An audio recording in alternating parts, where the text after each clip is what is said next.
우리가 읽은 이 본문은 바울의 사역에 있어서 3차 전도 여행과 관련된 기사 중 한 부분입니다. 그리고 1년여 동안 일어난 일이며 아마도 바울에게는 마지막 여행이기도 합니다. 그래서 제자들에게 마음과 정성으로 기도와 권면으로 이렇게 위로하고 저들의 이 믿음을 굳게 하도록 하고자 하는 이 의도를 가지고 있습니다. 바울에게 이 적대 행위를 하고 또 심지어는 죽이고자 하는 사람들의 음모도 있었습니다. 오늘 우리가 바울의 경우를 통해서 이 땅을 살아가고 있는 성도로서 다음과 같은 이 교훈을 우리가 얻게 되는 것입니다. 소요가 그침에 바울은 제자들을 불러 고난 후에 작별하고 떠나 마게도냐로 가니라. 아멘. 오늘 본문을 통해서 우리가 깨달을 수 있는 것은 무엇이냐? 우리의 신앙을 증명할 수 있는 좋은 기회는 고난이라는 거예요. 즉 시험과 이 위기가 신앙을 증명할 수 있는 좋은 기회라는 거예요. 바울은 소요가 그치자 2년 6개월 동안 사역한 이 에베소를 떠나서 마게도냐와 이 헬라 즉 고린도로 가게 됩니다. 에베소에서 일어난 소요는 무엇이냐? 은장색 데메드리오의 선동으로 일어난 에베소 소동 이 불법 집회를 말합니다. 바울이 마게도냐로 가는 일정은 이미 계획된 것이었습니다. 그럼에도 불구하고 소동이 일어났을 때에 자신의 이 계획을 핑계로 에베소를 떠나지 않았습니다. 오히려 생명의 위험을 무릅쓰고 동역자를 구하기 위해 이 소동의 중심부로 뛰어들고자 했습니다. 그래서 지난주 말씀드린 19장 30절을 보면은 바울이 이 백성 가운데로 들어가고자 하나 소동이 일어나는 사람들 가운데로 들어가고자 하나 제자들이 말렸다라고 성경은 말씀하고 있습니다. 그리고 하나님의 은혜로 이 모든 소동이 잠잠한 후에 마게도냐로 가게 되는 거예요. 그래서 2차 전도 여행 때에 세웠던 교회들을 다시 방문해서 제자들을 권면하고 교회를 든든하게 세우게 되는 것입니다. 오늘 우리가 읽은 본문은 넓은 지역에 뿌려진 교회의 씨앗들, 즉 가정과 소그룹 형태의 교회들을 바울이 순회하며 목회하던 초대교회 모습이 사실적으로 기록되고 있습니다. 이 기간 동안에 바울은 고린도 후서를 기록했고 또 신앙의 기본 교리를 체계적으로 정리한 로마서를 기록하게 됩니다. 바울은 마술을 행하는 사람들, 또 은장색 데메드리오의 소동 사건 등 고난의 상황 속에서 믿음으로 잘 대처함으로 자신의 신앙과 성도들에 대한 사랑을 입증해 보일 수 있었습니다. 바울의 이러한 신앙의 모습을 통해서 우리는 구약 다니엘서에 등장하는 이 사드락, 메삭, 아벳느고의 신앙을 또 엿볼 수가 있습니다. 다니엘의 세 친구인 저들은 하나님을 향한 신앙을 지키기 위해서 바벨론 왕 느부갓네살이 세운 이 금신상에 절하기를 거부했습니다. 결국 평소보다 7배나 더 뜨거운 풀무불에 던져지게 되었습니다. 하지만 저들은 굴복하지 않고 하나님께서 자신들을 극렬히 타는 풀무불에서 건져 주실 것을 믿었으며 만약 그리 아니하실지라도 금신상을 섬길 수 없음을 단호하게 밝혔습니다. 결국 하나님을 향한 믿음 위에 선 그들은 활활 타는 풀무불에서 조금도 상하지 않은 채 걸어 나올 수 있었고 그들의 믿음은 2000년이 지난 지금까지도 모든 성도들의 본이 될 수가 있었습니다. 이처럼 우리의 삶에 일어나는 크고 작은 모든 시험과 위기, 고난들은 오히려 우리의 신앙을 증명하고 영적인 유익을 얻을 수가 있는 좋은 기회가 된다는 것을 꼭 기억하시기 바랍니다. 왜냐하면 신앙이란 단순한 이론이 아니라 삶이기 때문입니다. 그래서 고난이 없이는 영광도 없는 것입니다. 바울은 자신을 꾸준하게 괴롭히는 사람들이 있다는 것을 무릅쓰고 모든 고통과 핍박을 겪으면서도 일생 동안 꾸준하게 복음을 전했습니다. 바울의 사역이 순탄하게 또 무사하게 평탄하게 모든 일이 그렇게 된 것이 아닙니다. 사람들은 예수님의 눈을 가리고 예수님의 살가죽이 벗겨질 정도로 매질을 하고 많은 욕을 했습니다. 예수님은 내가 받아야 할 조롱과 치욕과 형벌을 홀로 다 감당하신 것입니다. 따라서 예수의 이름 때문에 받는 나의 고난은 나를 더 주께로 가까이 이끌어가고 나의 믿음을 더욱 굳건하게 하는 것입니다. 그래서 고난이 곧 유익이 되는 것입니다. 우리 짐승들 중에 이 돼지가 있습니다.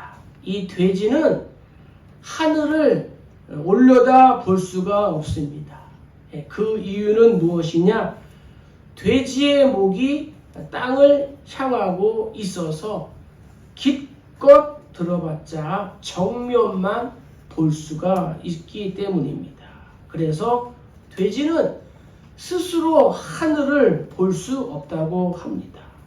그런데 돼지가 하늘을 볼 수 있을 때가 있습니다. 언제일까요? 그때는 돼지가 바로 넘어졌을 때입니다. 하나님이 우리의 인생에 때로는 넘어지는 이 고난의 순간을 주십니다.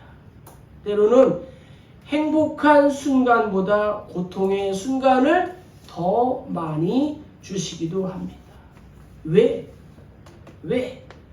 도대체 왜 그러시는 것일까요? 우리를 고난과 고통에 넘어뜨리는 이유는 무엇일까요? 그것은 우리가 넘어져야만 하늘을 볼 수 있기 때문입니다.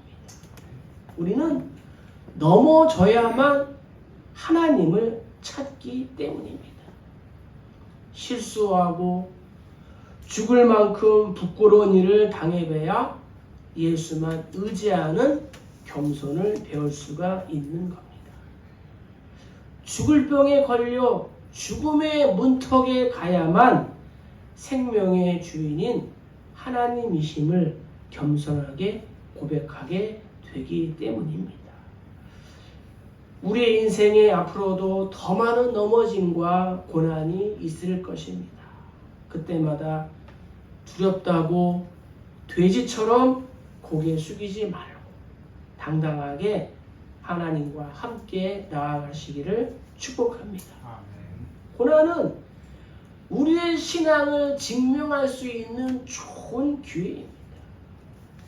따라서 고난이 닥쳐올 때에 불평하거나 또 회피하거나 하지 말고 오히려 나의 믿음을 증명할 수 있는 좋은 기회로 삼고 승리하시길 주의 이름으로 축복합니다. 아멘. 모세는 신명기에서 이렇게 고백했습니다. 내 하나님 여호와께서 이 40년 동안에 내게 광야길을 걷게 하신 것을 기억하라. 이는 너를 낮추시며 너를 시험하사 내 믿음이 어떠한지 그 명령을 지키는지 지키지 않는지 알려 하심이라. 하나님께서 모세를 통하여 이스라엘 백성에게 40년 동안 광야길을 걷게 하신 이유는 무엇이에요? 너를 낮추시고 너를 시험하사 내 마음이 어떠한지 하나님의 명령을 지키는지 그렇지 않는지 알려 하심이라 말씀하고 있다는 거죠. 베드로는 베드로전서에서 이렇게 고백합니다. 사랑하는 자들아 너희를 연단하려고 오는 불시험을 이상한 일 당하는 것 같이 이상히 여기지 말고 오히려 너희가 그리스도의 고난에 참여하는 것으로 즐거워하라. 이는 그의 영광을 나타내실 때에 너희로 즐거워하고 기뻐하게 하려 함이라. 이렇게 말씀하셨다는 거죠. 고난을 통하여 우리에게 기쁨과 유익을 주시기 위하여 우리에게 시험을, 고난을, 위기를 주신다는 것입니다. 두 번째는 우리 한 2절을 읽겠습니다. 그 지방으로 다녀가며 여러 말로 제자들에게 권하고 헬라에 이르러. 아멘. 네. 오늘 말씀을 통하여 성도는 부모의 심정으로 양육해야 된다는 거예요. 바울이 마게도냐의 여러 지역을 다니며 제자들을 권했습니다. 여기에 권하다라는 이 뜻은 격려하다, 또 위로하다, 권면하다 이러한 뜻을 포함하고 있습니다. 그러니까 바울이 2차 전도 여행을 통하여 세운 교회와 성도들의 믿음이 굳게 서도록 격려하고 또 위로하고 권면하는 것을 잊지 않았다는 거예요. 자, 바울이 이미 개척하고 전도했던 지역들을 재차 방문하여 다시 여러 말로 권면하는 이러한 모습은 3차 전도 여행 초기에도 잘 나타나고 있습니다. 사도행전 18장에 보면은 이렇게 고백하고 있습니다. 얼마 있다가 떠나 갈라디아와 부르기아 땅을 차례로 다니며 모든 제자를 굳건하게 하니라. 이렇게 고백하고 있습니다. 그러니까 바울은 언제나 말씀의 씨앗을 뿌린 후에 반드시 재차 방문하여 뿌린 씨앗들이 잘 자라고 있는지를 살피며 돌보는 이 농부와 같은 세심한 배려를 잊지 않았습니다. 농작물은 어떻게 잘 자랍니까? 농부의 발걸음을 소리를 듣고 자란다고 합니다. 농부가 얼마나 많이 이 밭에 오느냐, 그것을 통해서 농작물이 잘 자란다고 합니다.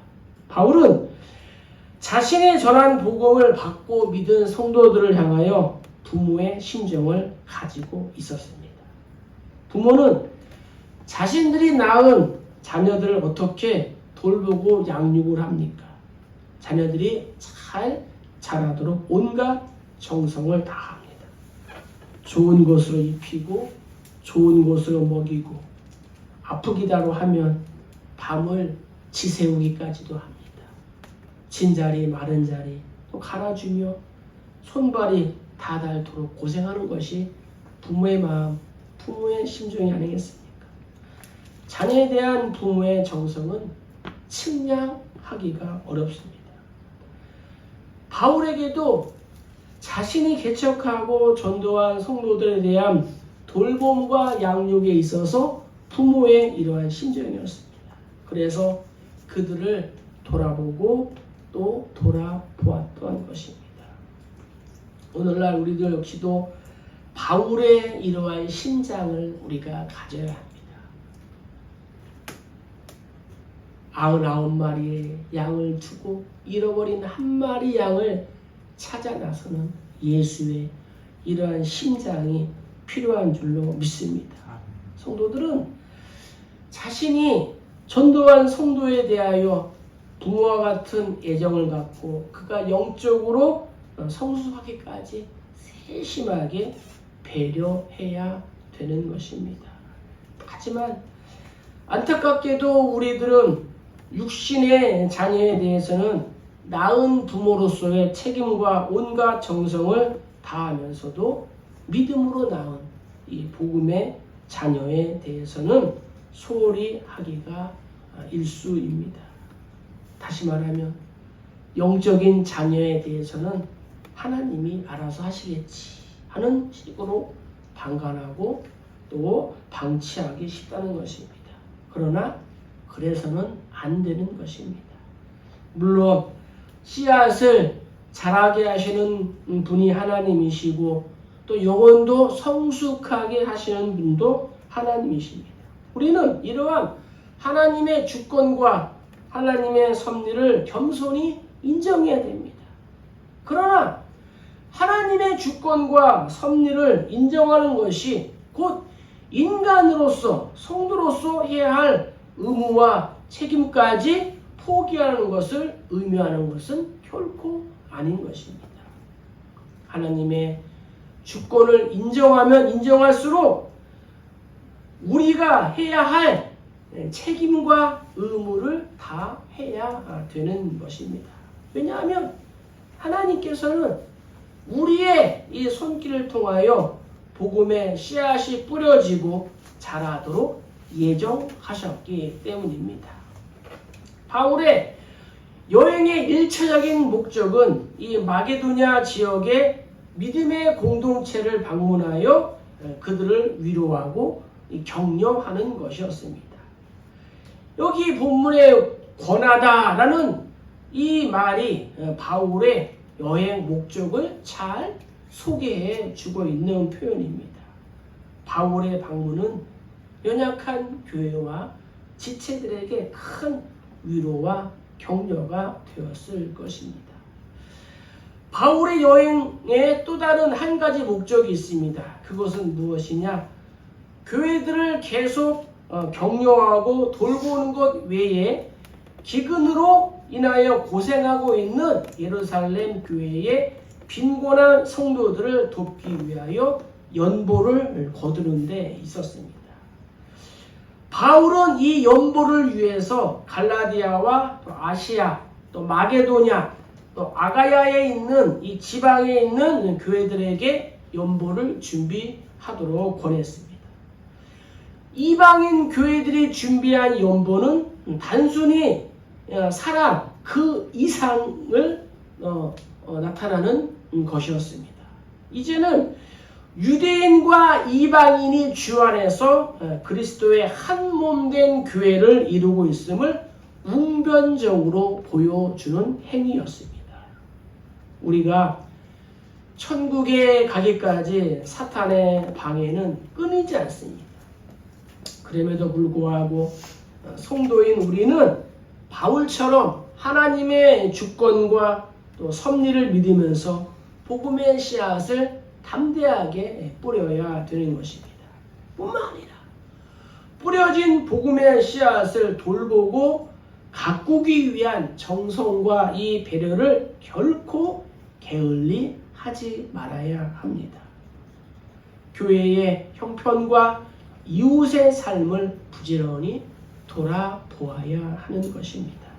그리하여 하나님의 섭리와 우리의 헌신 속에서 복음의 씨앗이 무럭무럭 잘 자라 이 땅을 이 복음의 열매로 풍성히 채우는 역사가 일어나도록 하는 그러한 거룩한 통로가 되기를 주의 이름으로 축복합니다. 바울은 데살로니가 교회 성도들에게 이렇게 권면했습니다. 우리는 그리스도의 사도로서 마땅히 권위를 주장할 수 있으나 도리어 너희 가운데서 유순한 자가 되어 유모가 자기 자녀를 기름과 같이 하였으니 우리가 이같이 너희를 사모하여 하나님의 복음뿐 아니라 우리의 목숨까지도 너희에게 주기를 기뻐함은 너희가 우리의 사랑하는 자 됨이라. 이렇게 고백했어요. 그러면서 베드로는 이렇게 고백했습니다. 너희 중에 있는 하나님의 양무리를 치되 억지로 하지 말고 하나님의 뜻을 따라 자원함으로 하며 더러운 이득을 위하여 하지 말고 기꺼이 하며 맡은 자들에게 주장하는 자세를 하지 말고 양무리의 본이 되라. 그리하면 목자장이 나타나실 때에 시들지 아니하는 영광의 관을 얻으리라. 이렇게 말씀했습니다.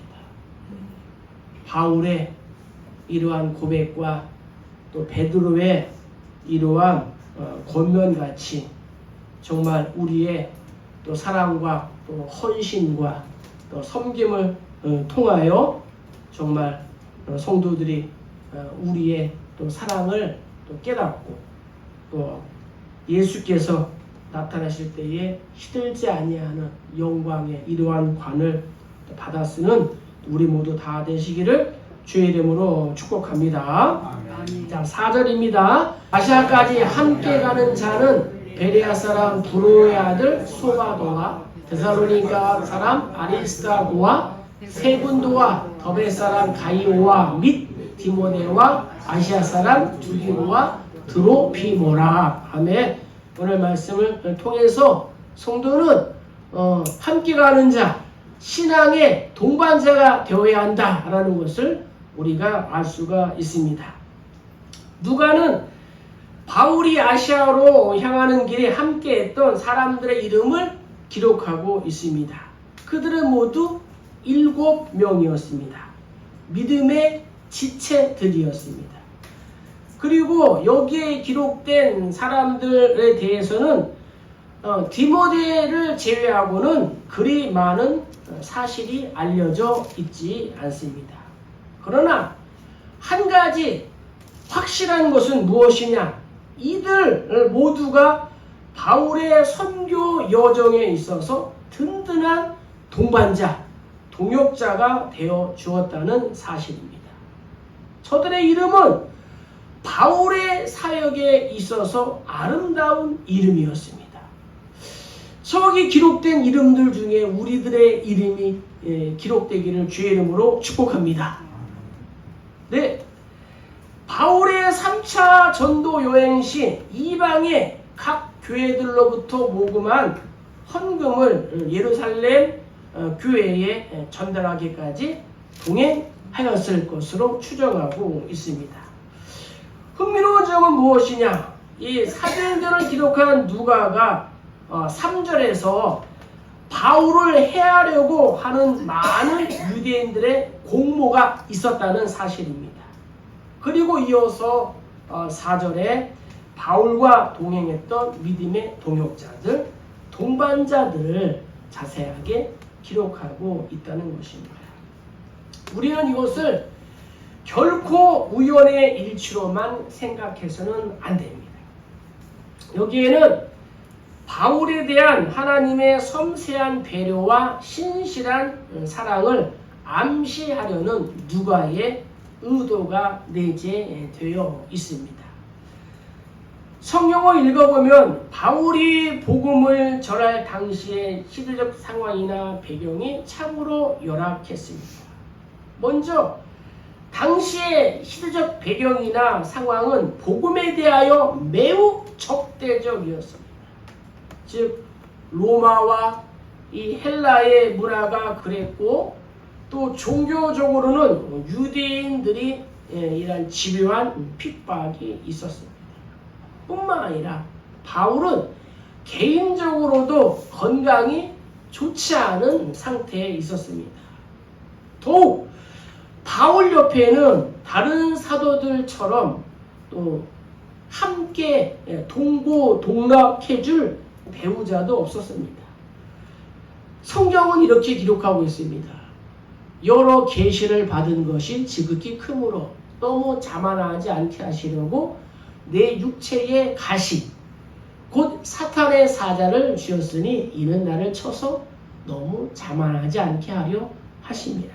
바울이 받은 계시가 너무 크기 때문에 하나님께서 바울로 하여금 자만하지 않도록 육체의 가시를 주었다는 거죠.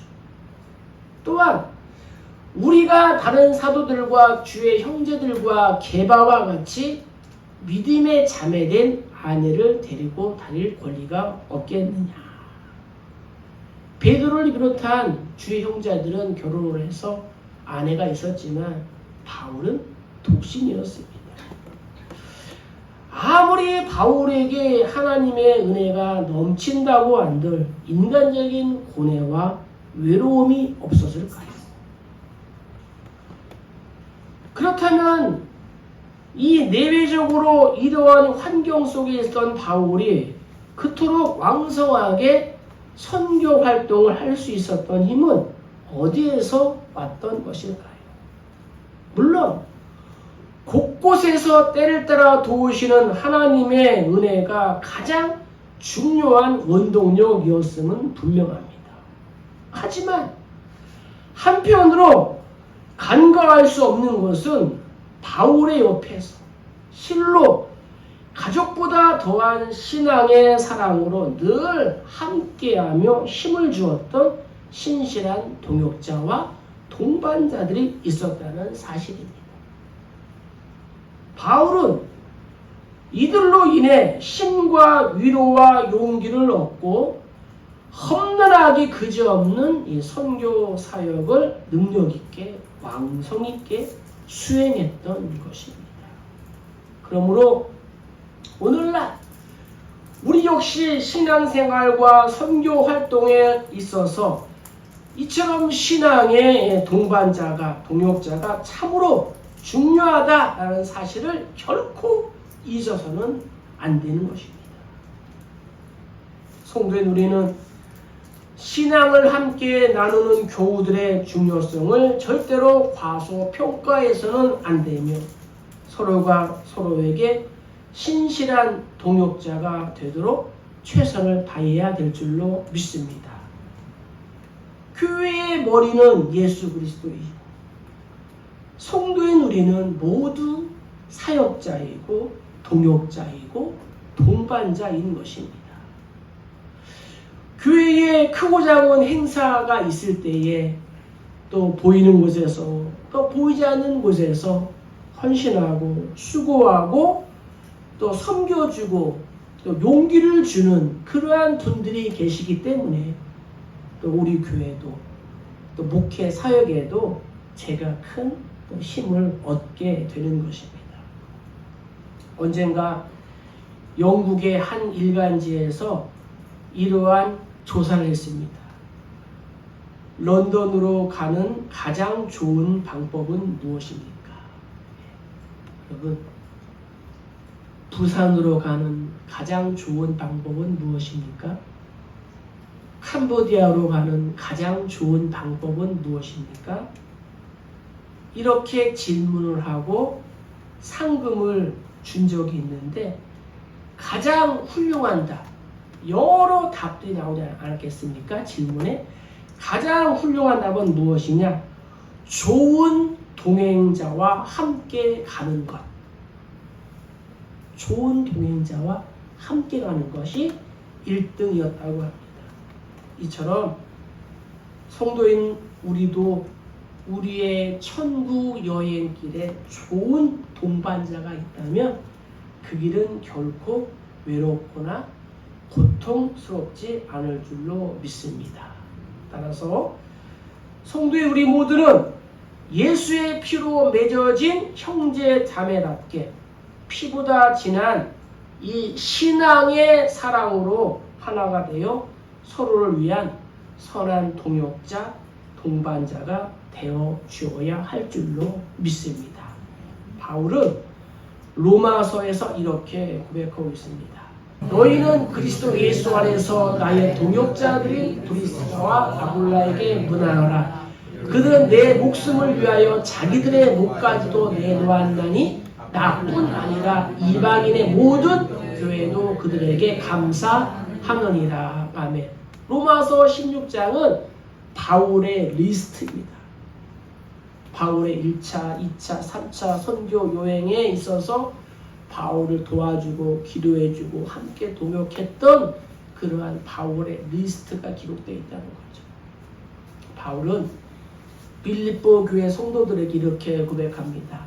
빌립보 성도들아, 에바브로디도를 너에게 보내는 것이 필요한 줄로 생각하노니 그는 나의 형제요 함께 수고하고 함께 분사된 자요 너희 사자로 내가 쓸 것을 돕는 자라. 빌립보 교회가 감옥에 있는 바울을 돕기 위하여 에바브로디도를 보냈습니다. 에바브로디도가 바울과 함께 감옥에서 바울을 돕고 섬기고 헌신하고 도와줬다는 거죠. 그런 그가 병이 걸렸습니다. 죽을 병이 걸렸습니다. 바울이 마음이 많이 아팠습니다.